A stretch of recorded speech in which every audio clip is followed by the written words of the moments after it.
Hey guys and welcome back to my YouTube channel. Hope you all guys are doing very well. So कैसे हो आप सब लोग। तो जैसे कि आप लोगों को पता है डीवी की लास्ट डेट आ गई थी और अभी तक मैक्सिमम जो कैंडिडेट्स हैं उन्होंने अपनी डीवी करवा ली है, बट जिनकी रह गई है अभी डॉक्यूमेंट वेरिफिकेशन जल्दी से जल्दी जाके करवा लें। और जो उत्तराखंड और आसाम का जो रिज़ल्ट था उनको एक्सटेंड कर दी गई है उसकी डीवी की डेट ड्यू टू फ्लड। तो जो भी उत्तराखंड और असम के जितने भी कैंडिडेट्स रहते हैं डीवी के लिए जल्दी से जल्दी जाके अपनी डीवी 15 जुलाई से पहले पहले करवा लें। अटेस्टेशन फॉर्म बहुत डिमांडिंग फॉर्म था। जैसे कि 10 डॉक्यूमेंट्स की जब मैंने बात की थी तो उसमें नंबर 1 पे था अटेस्टेशन फॉर्म। ये इसकी मैक्सिमम 5 पेजेस हैं, तो आपको 5 pages from the department of the post मिलेंगे। जिन्होंने आपकी डीवी की है वही आपको ये पूरी डिटेल देंगे। आफ्टर द जब आपका पूरा सक्सेसफुल हो जाएगा डॉक्यूमेंट वेरिफिकेशन, देन वो आपको इंटीमेशन लेटर भेजेंगे थ्रू ईमेल या थ्रू मेल। जैसे भी आपको आएगा वो इंटीमेशन लेटर के द्वारा जब आप वापस जाओगे दोबारा से तब वो ये सब डॉक्यूमेंट्स आपको बनाने के लिए कहेंगे। तब आपको अटेस्टेशन फॉर्म फिल करना है। और अटेस्टेशन फॉर्म के जो 3 सेट बनते हैं, 3 सेट बनते हैं। अगर 5 का है तो अगर 15 होएंगी, एक सेट बनाना है अलग से और तीनों को सेम एज इट फिल करना है। देन आप डिस्क्वालीफाई नहीं हो डीओवे के दौरान, डीवी आपका अच्छे से क्लियर हो गया है तो हार्टेस्ट कंग्रेचुलेशंस और फर्दर प्रोसेस के लिए आपको बेस्ट ऑफ लक। बट अगर आप अटेस्टेशन फॉर्म में कोई भी प्रॉब्लम क्रिएट कर देते हो, कोई भी फॉल्स इन्फॉर्मेशन दे देते हो, एज यू कैन सी यहाँ पे वार्निंग भी दी गई है। अगर आपके द्वारा दी गई कोई भी जानकारी फॉल्स होती है तो आपको डिस्क्वालीफाई कर दिया जाएगा। जो भी आप डिटेल माइनर से माइनर भी फिल कर रहे हो बहुत ध्यान से बहुत अच्छे से फिल करना, क्योंकि इसमें थोड़ा पेरेंट्स की भी गाइडलाइंस ले लेना, उनका भी थोड़ा है रोल इसमें। तो वो मैं आपको आगे बता दूंगी कि फॉर्म को कैसे फिल करना है। बिना टाइम वेस्ट किए हम फॉर्म को फिल करना स्टार्ट करते हैं। As you can see on the screen जो नंबर 2 और नंबर 3 है सेम एज इट ये वार्निंग के एंट्री आ जाते हैं। सेम वार्निंग लिखी हुई है कि अगर आपके द्वारा कोई भी इंफॉर्मेशन फॉल्स दी जाती है तो आपको इस इंटीमेशन लेटर के द्वारा दी गई फॉल्स इंफॉर्मेशन के द्वारा आपको तुरंत डिस्क्वालीफाई कर दिया जाएगा। देन फर्स्ट ऑफ ऑल आप यहाँ पे अपनी पिक्चर लगाएंगे। पिक्चर लगाने के बाद मेन यहाँ से स्टार्ट आपने फिल करना है। देन आपने जितनी भी डिटेल फिल करनी है कोशिश करें कि सभी कैपिटल लेटर्स में हो। देन यहाँ पे आप अपना नाम लिख देंगे और अपना सरनेम। जो भी डिटेल आप फिल करोगे आपका टोटली मैच होना चाहिए आपका 10th की डिटेल से। मार्कशीट से एक्यूरेट डिटेल आपकी मिनिमम से मिनिमम, कोई भी स्पेलिंग मिस्टेक नहीं होना चाहिए। कोई भी मतलब माइनर से माइनर मिस्टेक अवॉइड करो जितना उतना अच्छा रहेगा। आपका नेम, आपका सरनेम, देन नेक्स्ट आ जाएगा आपका प्रेजेंट एड्रेस जहाँ पे आप अभी रह रहे हो। देन आपका होम एड्रेस। अगर आपका होम एड्रेस और परमानेंट एड्रेस सेम है तो यहाँ पे आप सीधा ये भी लिख सकते हो सेम एज़ परमानेंट एड्रेस, तो वो भी चल जाएगा। अगर आपको दोबारा से लिखना है दोबारा भी लिख सकते हो।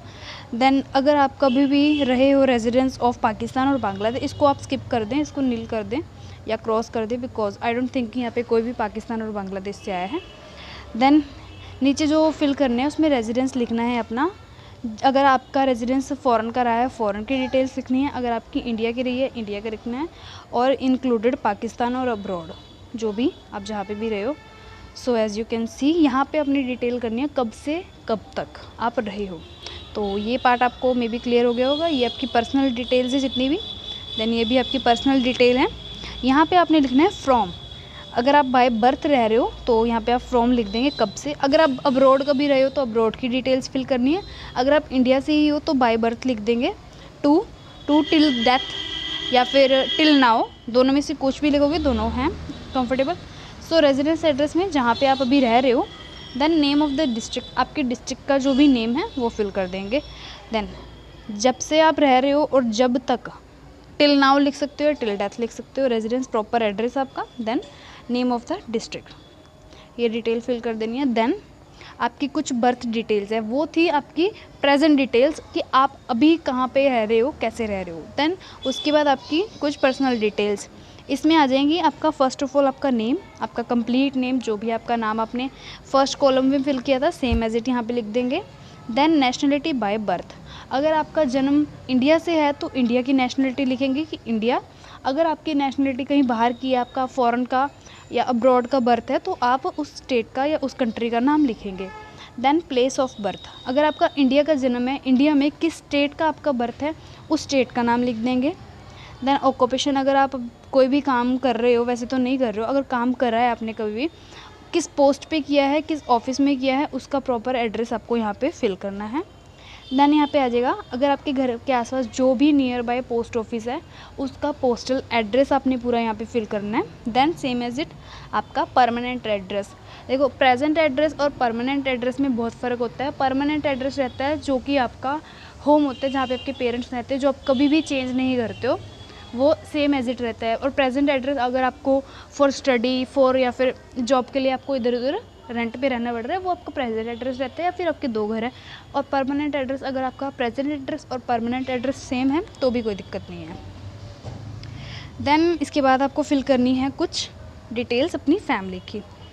देन यहाँ पे आप अपने फादर का कंप्लीट नेम फिल कर देंगे, जो भी एज इट मैट्रिकुलेशन में है, जो भी आपका 10th की मार्कशीट पे है, सेम एज इट अपने पापा का नाम लिख देंगे। देन यहाँ पे आपके मदर का नाम, अगर आप मैरिड हो आपके हस्बैंड या वाइफ का नेम। देन आपके जितने भी ब्रदर्स हैं, फॉर एग्जांपल आपका एक ही ब्रदर तो आप एक बार लिखोगे, अगर 2 हैं तो यहाँ पे एक ब्रदर का नाम, देन सेकंड का, देन थर्ड का, जितनी भी है। सिस्टर नहीं है तो नील कर देंगे, अगर है तो फर्स्ट सिस्टर का नेम, सेकेंड का नेम, थर्ड का नेम। जितने भी ब्रदर एंड सिस्टर हैं सबका नेम यहाँ पे लिखना ज़रूरी है। देन यहाँ पे आप 5th कॉलम देखेंगे, ये होगी डिटेल्स थोड़ी सी फैमिली की। Then information to be furnish with regards to son और daughter in case they are studying और लिविंग इन फॉरेन कंट्री। अगर आप मैरिड हो और आपके जो बच्चे हैं, आपकी डॉटर है या आपका बेटा है, अगर वो फॉरेन कंट्री में कहीं पे स्टडी करने के लिए रह रहे हैं या वैसे ही रह रहे हैं, तो उनका भी आपको डिटेल फिल करनी है। Then name, nationality, by birth. अगर तो आप सिंगल हो तो सिंपली आप इसको क्रॉस कर दोगे तो भी चलेगा। अगर आप मैरिड और एक्चुअल में आपके बच्चे कहीं बाहर है तो उसकी डिटेल फिल कर देंगे। अगर इंडिया में है तो भी फिल कर देंगे। देन यहाँ पे फिल कर देंगे बाय बर्थ। बाय बर्थ अगर इंडिया है तो इंडिया फिल कर देंगे, अगर अब्रॉड है तो अब्रॉड। प्लेस ऑफ बर्थ, अगर इंडिया की है तो किस जगह पे है, अगर अब्रॉड में है तो अब्रॉड में कहाँ पे है। Then country in which they are studying, अगर इंडिया में स्टडी कर रहे हैं वो तो इंडिया लिखेंगे, अगर किसी अब्रॉड कंट्री में कर रहे हैं तो अब्रॉड कंट्री लिखेंगे। Then date from which they study living, जब से वो स्टडी कर रहे हैं उसकी डिटेल्स फिल कर देंगे। अब्रॉड में आई डोंट नो कितने होंगे केसेस, वो फिल कर देंगे, बस मोस्ट ऑफ द केसेस में यहाँ पे इंडिया के ही आएंगे। और जितने भी कैंडिडेट्स हैं मोस्ट ऑफ द अनमैरिड ही हैं और बच्चे नहीं हैं, तो इस पार्ट को आप स्किप भी कर सकते हो, बट कुछ कह नहीं सकते हैं, मोस्ट ऑफ द होंगे भी मैरिड। तो देन नेशनलिटी, ये आपकी पर्सनल डिटेल आ जाएगी। आप इंडियन हो तो यहाँ पे इंडियन लिख देंगे। देन यहाँ पे डेट ऑफ बर्थ, जो भी आपकी proper complete date of birth है, सेम एज इट आपकी 10th की मार्कशीट के अकॉर्डिंग। देन आपकी प्रेजेंट एज, आज की डेट में आपकी क्या एज बनती है वो आप प्रॉपर लिख देंगे। एज एट मैट्रिकुलेशन, आपने जब 10th पास आउट की थी तब आपकी क्या एज थी वो एज लिख देंगे। तो ये हो गए कुछ points clear. Then there is a 8th point. 8th point को थोड़ा ध्यान से देखेंगे। यहाँ पे आपको अपनी पर्सनल डिटेल्स कैसे फिल करनी है। फर्स्ट पॉइंट में क्या लिखा है, place of birth and state in which you situated. It means जहाँ पे आप अभी रह रहे हो, प्लेस जहाँ पे आपका जन्म हुआ है, तो आपका जन्म जहाँ पे किसी भी स्टेट में हुआ है, अगर जहाँ पे आपका प्रेजेंट एड्रेस है वहाँ पे हुआ है तो वहाँ का लिखना है। अगर उसके अलावा जैसे बैकग्राउंड बोलते हैं कि हमारा यूपी से है, लखनऊ से है या पंजाब से, जहाँ से भी आपका प्लेस ऑफ बर्थ जो भी रहा है, आपकी जन्म स्थान लिख देंगे। Then district and state you which belong, यहाँ पे लिखना है कि आप कहाँ से बिलोंग करते हो।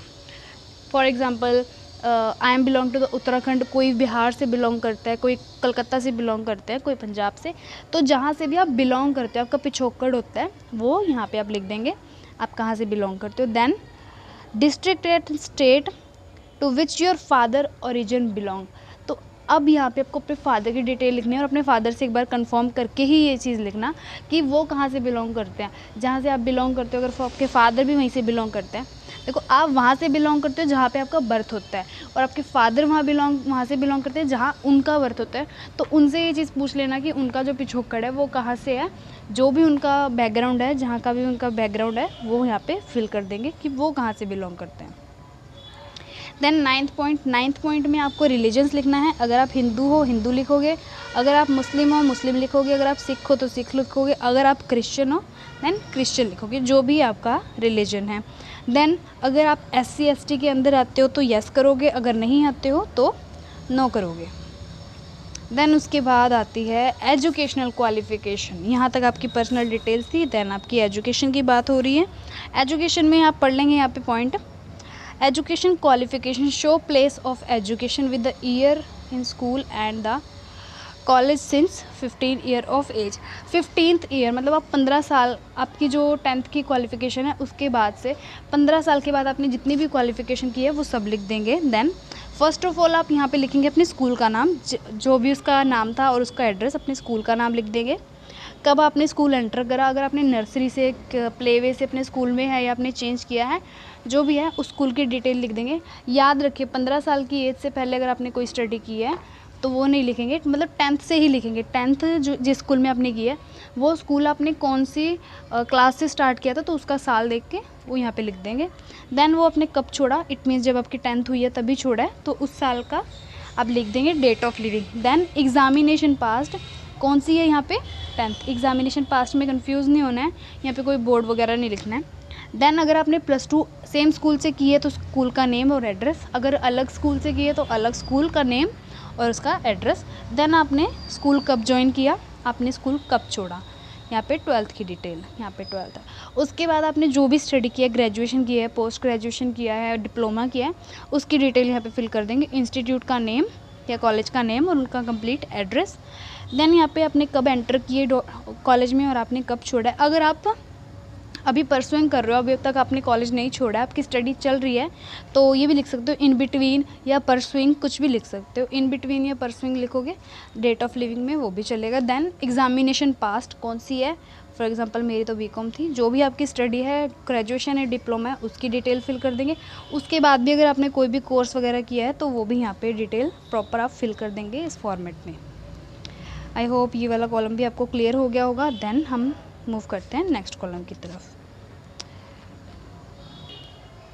देन 11th कॉलम में आप देख लेंगे, यहाँ पे पूछा गया है अगर आपने कभी भी central government, state government, quasi government या किसी भी प्राइवेट फर्म में आपने कभी भी काम किया है, प्राइवेट फर्म और इंस्टीट्यूशन में कभी भी आपने जॉब की है, तो यहाँ पे आपको अपनी जॉब की मतलब अपने एक्सपीरियंस की डिटेल्स फिल करनी है। अगर आपने जिसमें भी किया है, पहले यहाँ पे फर्म का नाम और उसका कंप्लीट एड्रेस लिख देंगे।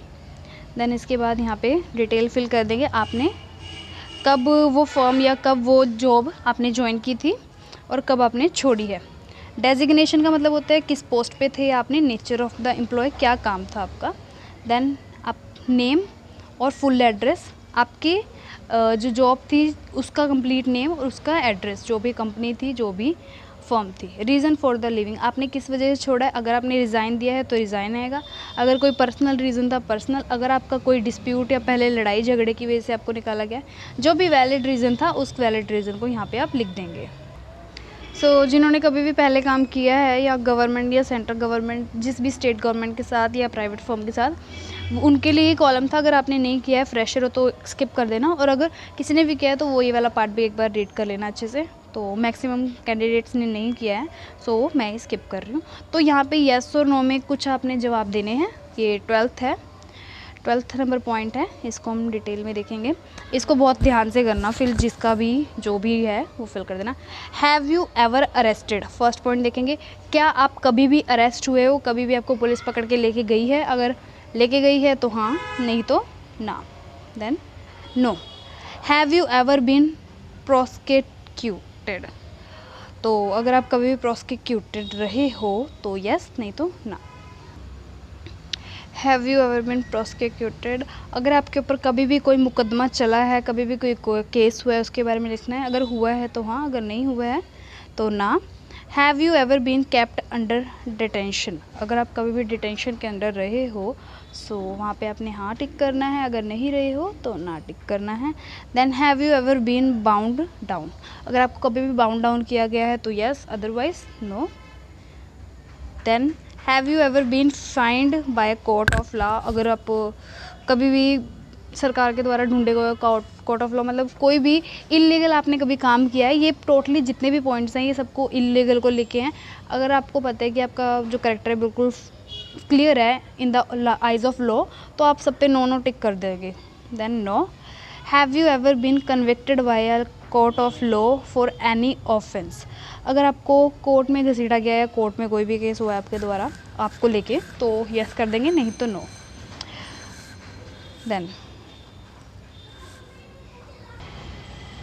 Then G point, gave you ever been debarred from any examination or restricted by any university, any other educational authority or institute? अगर आपको कभी भी एग्जामिनेशन के लिए मना किया गया है किसी भी यूनिवर्सिटी या इंस्टीट्यूट के द्वारा, तो उस पर येस फिल कर देंगे, अदरवाइज़ नो फिल कर देंगे। Have you ever been debarred disqualify by public service, अगर आपको कभी भी किसी भी जॉब से या किसी भी एग्ज़ाम से डिस्क्वालीफाई किया गया है तो येस, अगर नहीं किया गया है तो नो।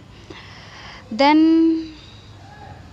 आई थिंक ये एच के ही पार्ट हैं आगे इसमें। यहाँ पे है is any case pending against you, अगर आपके खिलाफ़ कोई भी केस पेंडिंग है कोर्ट में तो येस, नहीं तो no.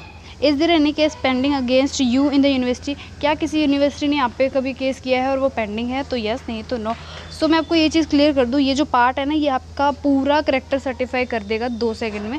So most of the people यही कोशिश करना कि इन सब के जवाब ना में हो, हाँ में एक भी ना जाए तो बहुत अच्छा है। अगर चला जाता है तो उसका क्लैरिफिकेशन आपके पास होना चाहिए प्रॉपरली कि कैसे था क्या था, मतलब डिस्क्वालिफिकेशन के चांस इसमें ज़्यादा हैं, क्योंकि आपका करेक्टर जितना अच्छा होगा उतनी ज़्यादा अच्छी और उतनी जल्दी आपको जॉब मिल जाएगी।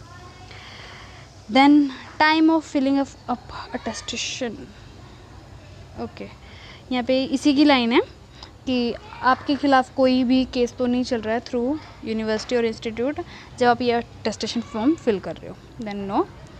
देन इसके बाद एक और पॉइंट है, whether discharge withdraw from the training institute under the government और अदरवाइज, क्या आपको कभी डिस्चार्ज किया गया है या विड्रॉ किया गया है फ्रॉम एनी ट्रेनिंग और द गवर्नमेंट, अगर येस है तो येस, अदरवाइज नो। सो यहाँ पे आप इसको अच्छे से रीड कर लेना।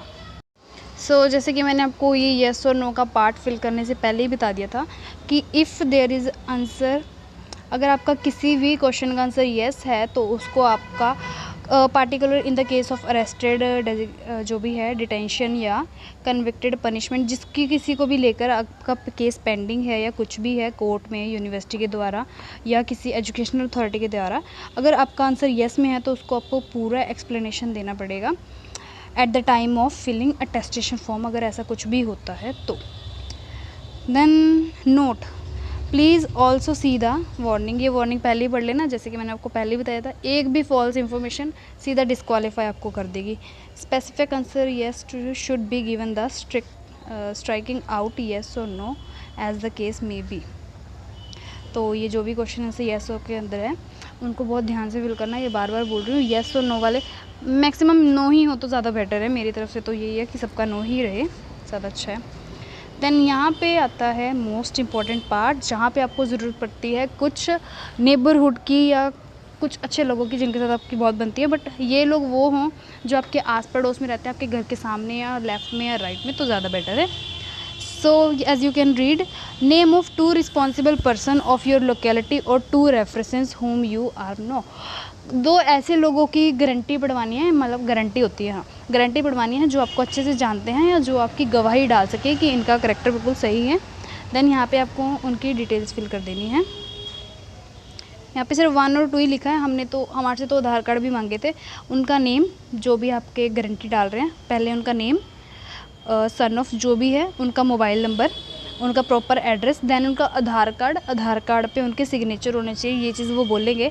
आधार कार्ड सेल्फ अटेस्टेड होना चाहिए और मे बी शायद उनकी फ़ोटोग्राफ नहीं होती क्योंकि आधार कार्ड में होते। देन सेकंड का भी नेम, सन ऑफ जो भी है, सन ऑफ या डॉटर ऑफ या वाइफ ऑफ जो भी है, देन उनका मोबाइल नंबर, देन उनका कंप्लीट एड्रेस, उनका आधार कार्ड प्लस उनका आधार कार्ड अटेस्टेड होना चाहिए, उनके सिग्नेचर होने चाहिए। देन यहाँ पे आप इसकी डिटेल पढ़ लेंगे। I certified that the foregoing information is correct and complete to the best my, मतलब जितनी भी मैंने ऊपर डिटेल्स दी हैं ये आप सर्टिफाई करते हो कि वो मेरी सब एक्यूरेट हैं। देन यहाँ पे आप अपने सिग्नेचर कर देते हो। सिग्नेचर करने के बाद यहाँ पे आपने जहाँ से भी फिल करा है, जिस भी सिटी से किया है, स्टेट से किया है, सर्कल से किया है, वो फिल कर देंगे। देन जिस डेट में फिल किया है वो डेट लिख देंगे और यहाँ पे आपका अटेस्टेशन फॉर्म पूरा कंप्लीट हो जाएगा। इसके 3 सेट बनेंगे। सो जो आपके रेफरेंसेस हैं उनको रेडी रखें ताकि वो आपकी गवाही डालने के लिए तैयार हों। उनके सिग्नेचर भी लगेंगे, यहाँ पे भी लगेंगे और उनके आधार कार्ड पे भी लगेंगे। ये 3 कॉपी इसलिए बनवाई जाती है, मैं आपको इसका रीज़न बता देती हूँ। 3 कॉपी बनवाई जाती है, एक डिपार्टमेंट अपने पास रखता है, एक पुलिस वेरिफिकेशन के लिए जाती है और एक आई डोंट नो किस लिए जाती है, बट एक पुलिस वेरिफिकेशन के पास जाती है, और जब पुलिस वेरिफिकेशन आपके घर आती है तो वो एक सेट ये लेके आती है आपके पास। इसको देख के वो पूरा, और जो रेफरेंस होते हैं आपके, उस टाइम पुलिस बुलाती भी है उनको देखने के लिए कि किसने साइन किया। फिर दोबारा कुछ पुलिस भी अपने डॉक्यूमेंट्स लेके आती है, वहाँ पे उनके साइन करवाते हैं। So hope this video is helpful for you all the candidates. अगर ये वीडियो अच्छी लगी है, वीडियो को लाइक कर देना। कोई भी डाउट है कमेंट सेक्शन में ड्रॉप कर देना। कोई किसी टॉपिक पे वीडियो बनानी पेंडिंग है वो भी ड्रॉप कर देना कमेंट सेक्शन में। सो मिलते हैं नेक्स्ट वीडियो में with the new topic, with the new video. अगर अच्छा लगा हो, इस चैनल पे जीडीएस के रिलेटेड आपको वीडियोस मिलती रहेंगी, न्यू अपडेट, आपके डाउट्स क्लियर होते रहेंगे। सो मैं सब्सक्राइब करने के लिए नहीं बोलूँगी, क्योंकि जिनको अच्छी इन्फॉर्मेशन लग रही है वो सब्सक्राइब करेंगे, otherwise you can enjoy and skip the part. So मिलते हैं next video with the new topic, with the new video. तब तक स्टे ट्यून, स्टे सेफ, जुड़े रहें हमारे साथ नई इन्फॉर्मेशन जानने के लिए।